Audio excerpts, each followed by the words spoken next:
Hello and welcome to What's Tom Reading? I'm Tom, and today we are going to be talking about the wonderful, amazing, interesting, and thrilling book Congo by Michael Crichton. If that sounds interesting to you, then stay tuned and enjoy the show.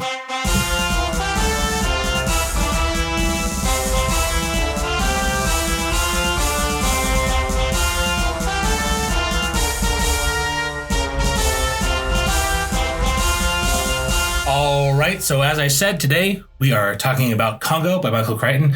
This is, first of all, for those of you who are watching this for the first time, welcome to my YouTube channel where I'm doing this. This has been a podcast, an ongoing podcast for some time. Now it's going to be a YouTube channel as well.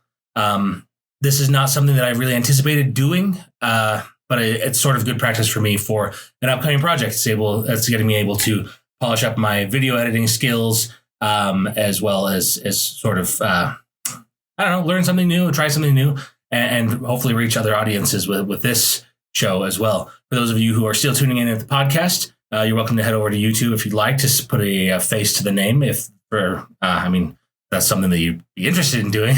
I guess I'm feeling a little awkward right now being on camera. I'm not really used to that at all. But for those of you who are listening to the show, let me just describe myself to you. I look pretty much like a guy with 5 kids who has been trading food for sleep through too many years of grad school. I've got this sort of setup here.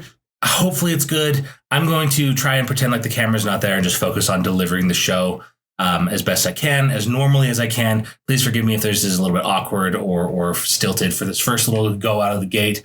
Again, it's all brand new to me. I really appreciate you guys' patience and your willingness to let me explore new ideas.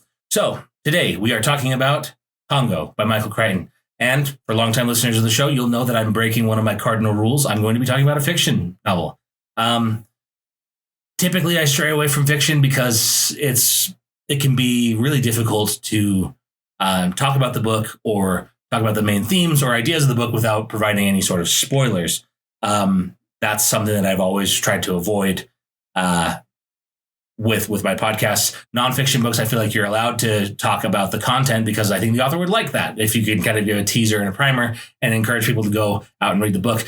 Fiction books, the author kind of just wants the reader to know what's on the blurb on the back of the book jacket and not that much else a lot of the times, especially if you have like a mystery or a thriller and suspense where the plot beats coming out in order is really important to the delivery of the story.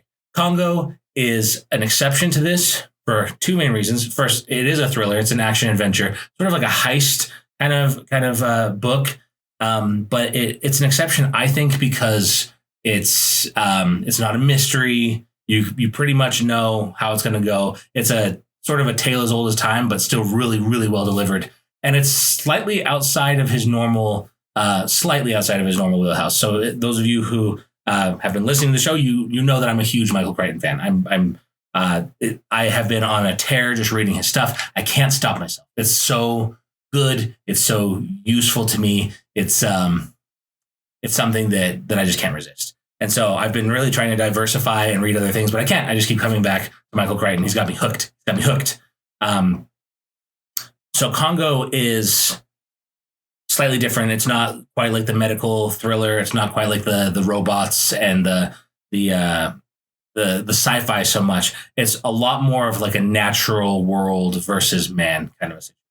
There's some man versus man elements in there as well, obviously, that you're going to get. There's also mostly man versus nature, though. And in this case, nature is the primary antagonist, which is, I think, wonderful. I think these stories are really awesome, especially when they're well told by a talented storyteller. So let's get into basically the gist of it. It's, like I said, sort of a heist kind of a book where you have a cast of characters. And by the way, I'm shocked that this hasn't been made into a major motion picture. I looked through his bibliography, and it says on there which of his movies or which of his books have been made into movies or TV shows. And Congo, no one's picked it up. No studio's picked it up. I'm guessing it probably won't happen over the next little while. There's some themes in it that I think super sensitive people might perceive as, maybe like racist to African people. But I think they're actually portrayed in a really noble and dignified light for the most part. There are some villainous aspects to them as well, but that's human nature. Nobody's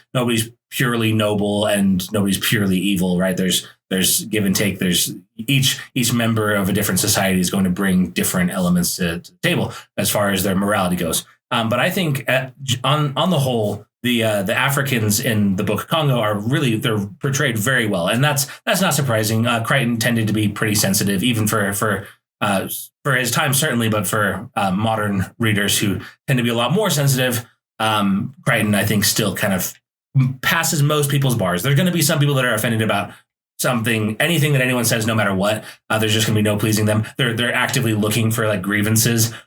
So yeah, I guess that's maybe why major motion picture studios aren't taking a risk on it. But it's a genuinely fantastic story, especially the technological strides that have been made filming like the Planet of the Apes movies. I think that would really contribute to this Congo movie, and you'll see exactly why as we go. So there's this cast of characters. You kind of start with the corporation, and they're sort of the main protagonists, but they're not necessarily good guys. They're the driving force behind the events of the plot, though. They are the money behind the expedition. They are they're the ones that are desperately trying to find this lost city. They're trying to find these diamonds, which, Crichton didn't get everything right. He predicted that diamonds would be important to technology for computing reasons.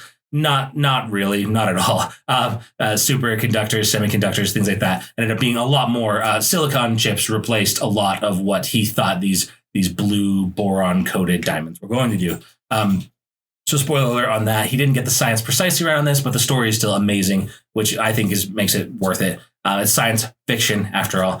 So anyways, this company is chasing down this ancient city that's supposedly filled with these particular type of diamonds that they need to do some supercomputing, to get some military contracts, to get some like cool industrial contracts, all this good stuff. And so the corporation's got gazillions of dollars on the line, and they're sending expeditions into the Congo to try and find this lost city. And the story starts with one of these expeditions. Spoiler alert, but not too much of a story. You might hear my old dog out there. He's got a little jangly collar.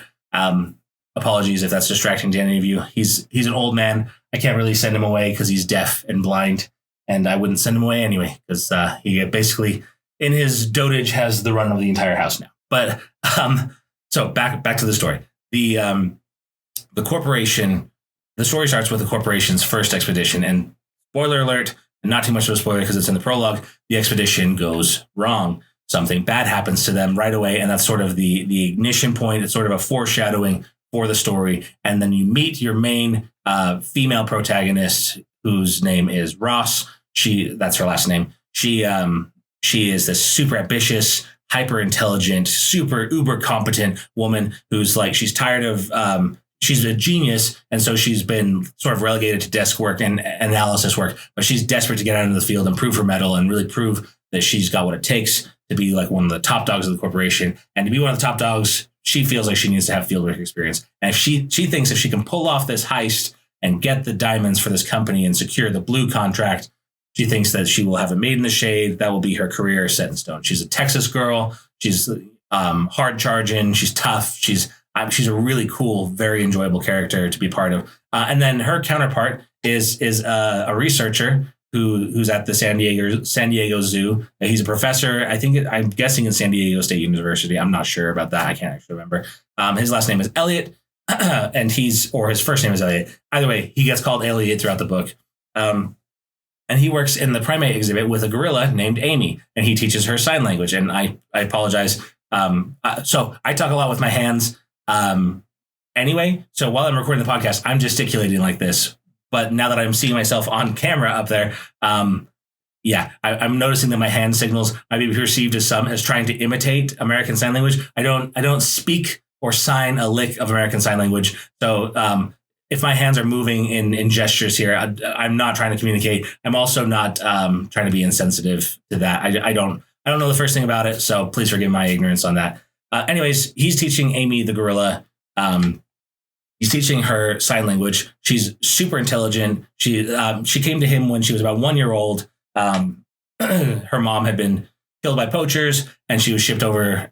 She lived in a zoo for a while, but then she got sick, and so she ended up living at this university. And now the plot's coming back to me. I'm pretty sure they're at Stanford, but there's a primate lab there. Anyways, Amy lives in a trailer on campus, and Elliot and his team, they are teaching her sign language. They're trying to teach her to communicate. And it's really, really very, very cool how Crichton deals with the communication aspect between her and Elliot. He's clearly done a ton of research on primate behaviors. Crichton has, and also that shines through in Elliot's character. And you really get a sense that she's an intelligent creature, more intelligent than is realistic, if we're honest. She's an intelligent creature. She has a will. She has a personality, but she also has these very gorilla-ish tendencies and behaviors that are just instinctive. They're just a part of her makeup. And watching Elliot navigate that is really part of the charm of this story. It's one of my favorite, if not my favorite part of this book. It's just their dynamic between the two of them, man and ape, just really trying to get along. And Amy has these signs that she's providing to describe in not necessarily primitive or childlike ways, but certainly let's call it laconic, right? Like she's an ape of few words, I think, by necessity. And so anyways, you have Ross, the hard-charging corporate girl from Texas. You have the California scientist, who's a little on the squishy side. You have Amy, the gorilla, and they have this team. This corporation is they're desperate to get out there to the Congo to replace their initial team that's gone down. And so they're kind of flying under the radar. They charter a jet from like Korean Airlines, and then they fly into the Congo sort of like in under cover of night. And then they go and they find this bush guide, whose name is Monroe, and he is controversial. He's a very interesting character. He's super controversial because he's been involved in like arms deals and gun running, and like he's been around certain like unstable events in the region. And so he has this reputation as maybe being a guy who's amazing at what he does, but his methods are not something that most people would really want to be associated with, especially not a corporation that's being brand conscious. And so they sort of under the radar hire this guy. They bid a tremendous amount of money for his services. And then they hire him to go as their guide into the Congo. He brings a whole bunch of porters, packmen, and those are native Africans who they're not native to the Congo, but they're used to the general area. They're used to the jungle. They've been in and out of jungle their whole lives. They're very confident, very comfortable. And those guys, they're so brave, so noble, so interesting, and they all call themselves brothers. They're not like blood brothers. They don't have the same mother, but they are all from like the same tribe or village or something. It's not super clear. They just call themselves brothers, but there's quite a lot of them. Anyways, the expedition starts and everyone rolls out. And then, the other main point is that there's a conglomerate, I should say, that's a German and a Japanese mega corporations, two of them that have kind of fused together to work on this project together. They're also trying to reach the lost city of diamonds and everything. And there's some interesting sort of like underhanded tricks between the two parties, between the corporation and our main protagonists and the conglomeration and their expedition. You don't see that much of them, but you hear about them all the time. And that's the one that's putting the time crunch on everything. That's what's making the protagonists have to engage in riskier behavior, because the idea is that whoever gets there first gets the whole thing and no questions asked. That's what their licenses say or whatever, right? It's a contrived reason, but basically they're fighting to get there first. And so the conglomerate, they have an early edge through some underhanded chicanery that I'm not going to spoil because it's really part of the magic of the plot. I'm not going to spoil every beat here. I'm just going to kind of take you through the motions here so you know what to expect. I strongly recommend everybody to read this book. I strongly recommend it. It's very, very interesting. And anyways, you're aware sort of in the background from the very beginning that there's something wrong about this lost city, that there's something there. And I guess I can kind of tell you this because it happens in the prologue. There's some sort of a monster there, or some tribesmen there, or some sort of beast that crushes people's skulls. And you see that at the very beginning. see some smashed heads. And the locals call it the place of bones. They're very afraid of it for obvious reasons. They're terrified of it. And so, yeah, so everyone kind of has this uneasy feeling that they're heading towards danger, but they're also heading towards just like unbelievable riches. And so everyone's pushing for it. The reason the scientist is involved, I kind of forgot to describe his motivation. It's not necessarily money. He is facing down some ethics committees because people think that his methods of training Amy are torturing her. They're not, but some rival scientists badmouthed him and said that he was torturing her. And you can't imagine that. You can't imagine university professors being petty about that sort of thing. I'm sure you can imagine that. But anyways, he's sort of trying to escape the smoke there. He's a little bit worried that he's going to lose Amy. And so she starts having these dreams of this lost city, and she starts finger painting them. I should have mentioned that earlier. She starts finger painting them. And so he thinks like, well, maybe this is a real place. Maybe this is something she remembers from her childhood. Maybe it's genetic memory. He doesn't know. He's like working from different theories there. And then Ross meets up with him. She wants him because she wants to bring Amy as a guide. She wants to bring a gorilla into the field. It's sort of her wild card. Like, what if, maybe that'll be useful to have an intelligent ape in the field in case we run into a troop of gorillas. We can have an intelligent ape there to translate. At this stage, Ross has reason to believe that the attacker, the head squishers, might be a gorilla. So she thinks, well, maybe if we bring a gorilla, especially a cute young female gorilla, maybe we can get her to intercede on our behalf if the attacker ends up being a gorilla. So she hears about Amy, this hyper intelligent gorilla that can sign and talk to humans, and so she's all over it. And she heads over there. And Dr. Elliot has published some research that has Amy's finger paintings, and it looks kind of sort of like the ruins of this lost city they're looking for. Ross sees the pictures, and then she's able to provide some pictures that they have from real satellites and video feed. And so she goes out to show Dr. Elliot this stuff and says, hey, here's these pictures that your gorilla has been drawing from memory, from her dreams. What do you think? And Elliot, because of the pressure that he's under from his colleagues, because of the fear that he's going to lose his grants, because of the fear that he's going to lose tenure and his job, and because of the fear that they're going to take away Amy, he says, yep, I'm all over it. Let's go on an expedition. Let's get out of here. Let's get out of Dodge. Let's get Amy back to the jungle. She can go back to her roots. And he's desperate for the recognition that would come from taking one of these English speaking or science speaking primates into the field. It's never been done before, and introducing them to a troop of wild gorillas to see if there's a way that they can all communicate. Maybe gorillas speak a common language, and Amy will be able to translate the gorilla language directly into human language. It could be literally like a game changing thing for them. And so he's all over it.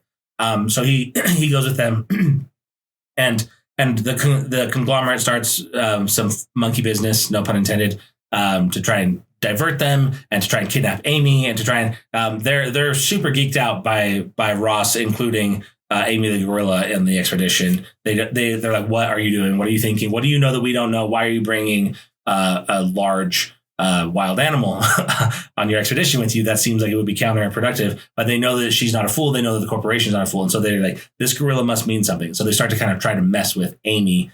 And a lot of the plot is kind of hinged around protecting her, keeping her safe, keeping her healthy, and dealing with her temperamental shift. Now that she's gone from being like an ape raised in captivity in a comfortable, she lives in like a single wide trailer. She's really lives a comfortable life. All of a sudden she's in the jungle and she's living sort of on instinct, but she also has like her language. It's very fascinating. She's by far the most fascinating character in the entire story. By far. It's not close.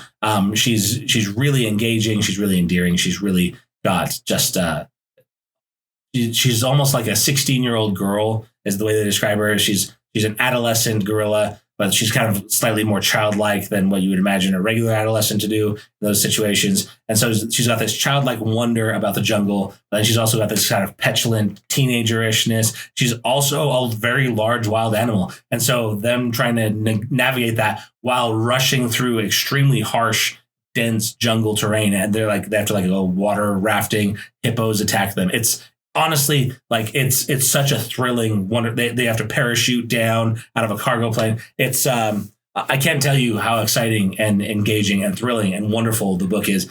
You need to read it for yourself. But anyways, I'm not going to spoil any of the ending. Well, actually, I am going to spoil a little bit about the ending. and not anything plot related, not anything about the story. I am going to tell you though to brace yourself for a Crichton ending. And Michael Crichton, as wonderful an author as he is, as much as I love his stuff, I always find that his stories just kind of end. And this one is a lot like that, where the climax happens, a lot of very interesting, thrilling things happen. You're really on the edge of your seat. I couldn't put this book down. Just like with all those books, I couldn't put it down. And then when it ended, I was like, oh, okay, I guess we're done. So it's sort of it ends before everything's tied up in a nice, neat little bow. And so if you're expecting that, if you like that in your stories, then just I don't want you to be disappointed. So just kind of anticipate that you're going to begin and end in media res, as they say, without any beginning foreground that's really kind of fleshed out, or any ending that's kind of tied up in a neat little bow. I'm maybe not saying that the best way. It's easiest for me just to use the Latin phrase in media res. The story ends in media res. It begins in media res. The characters, it's implied that the characters continue on in their story after the text is over. But it seems like it might be a slightly different adventure. So you don't get like no closure in this. You get some, but then it sort of ends abruptly is all I'm saying. And with all the tension that he has going, it's a sudden like, whew, and it can feel a little bit, for me, it felt just a little bit like a little jarring. So, but apart from that ending, which it's not a bad ending. It's not a bad way to end a book, by the way. I think it's actually a really artful way to end it. It leaves you wanting more. It leaves you with still questions in your head. And I think that's the point that he's going for. He doesn't want a nice resolution because it's not actually resolved. In his mind, the question of the blue diamonds and the semiconductors and the ultra super weapons and computers that the military is going to make with these, he thinks that's the main concern there. He tended to write from like an alarmist perspective sometimes, where a lot of his novels are sort of like a technology gone wrong kind of thing. And so it seems like he was reading heavily, or he was like watching the news and things like that. And some interesting thing would happen, and he would extrapolate that out into like what if, and then sort of write almost as a sci-fi warning, like let's not allow this technology to get to this situation here. So he writes about nanobots and artificial intelligence, things like that, things that we're actually dealing with now, that are sort of coming up to ripeness as technologies right now, that are a little bit alarming. But at the same time, I'm not super worried about it. I think people who are alarmists tend to be wrong for the most part. And thank goodness, because if they were all right, then the world would have ended, I don't know, 1 million times by now. So fortunately, the world seems to keep on turning. And in this case with Michael Crichton, we seem to have dodged a bullet of some sort. I think so. We have 2 dogs here. We have an old man dog named Rudy, and we have a young dog named Kaiser, he's sort of a pup. He's not quite a year old yet. He's a German Shepherd, though, and he is so smart. He's wickedly smart. He can open our doors with his paws. He can like turn the latches and open the doors. And lately, he has discovered. So he stays out back for the most part. But lately, he's discovered that when he wants to get in, he can jump up and push the doorbell. And so that you heard the doorbell there probably. I don't know if the microphone picked it up. Anyways, the doorbell just rang, and it's Kaiser. It's the dog. It's the German Shepherd. He jumps up and pushes the doorbell when he wants to come in. So I'll go and get him in a minute. But anyways, Rudy, our old dog, who is he's a pit boxer mix. He's not nearly as smart. Let's put it that way. He's a sweetheart. He's a gentle, wonderful creature. But every time Kaiser rings the doorbell, it drives Rudy nuts, because his whole life he's been used to the doorbell meaning that there's a person there that he's going to go and excitedly greet. And so you'll probably hear him barking there. So they play this game now where Kaiser rings the doorbell and Rudy barks, and it's just really fun for all of us who live here. So anyways, back to the story here. I'm sorry, that's a small digression, I guess. So anyways, you should pick up this book. I think I got about as much out of the plot that I want to get today. I don't want to give away too much. Again, that's my rule. I don't want to give away too much for these fiction novels, except for to say that you need to go out and get it. The primatology of the book is fine. It's fine. It's exaggerated for the purposes of storytelling, But then I was curious. So I was like, I wonder what Crichton actually believed about this. He really strongly believed that apes were just as intelligent as human beings, but that they were unable to express that. And that if they were given the tools to express that we would find that we were not alone among the intelligent species on Earth. That is, I think, probably a universally disproved theory there. There's the doorbell again, Kaiser. So funny. I think that's a universally disproved theory at this point. I think the idea that primates are just as smart as human beings is far-fetched in the extreme.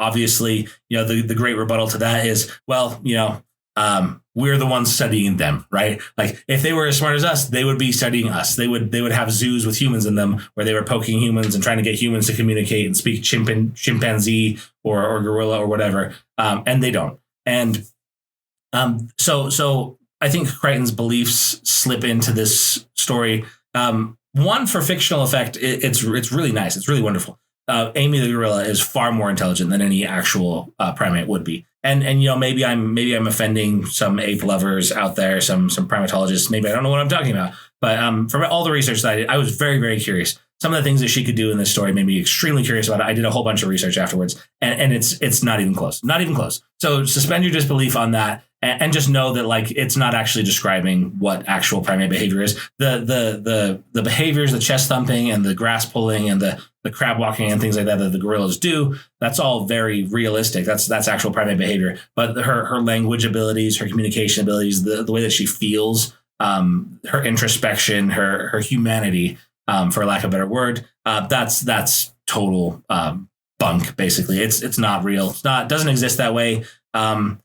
Apes are not humans. Obviously, that's a sentence that I didn't really imagine I'd say waking up this morning because it's obvious. But it's one of those things that like, I think if you were not, because the delivery is so good and so strong, I think you might walk away with a misunderstanding possibly of what a primate's abilities are to communicate based off of this. He delivers it straight down the line, straight down the barrel as though it were fact. But it is most certainly science fiction. So I'll put that sort of caveat in there. I think it's still very interesting. I think it's very awesome. Gosh, Rudy.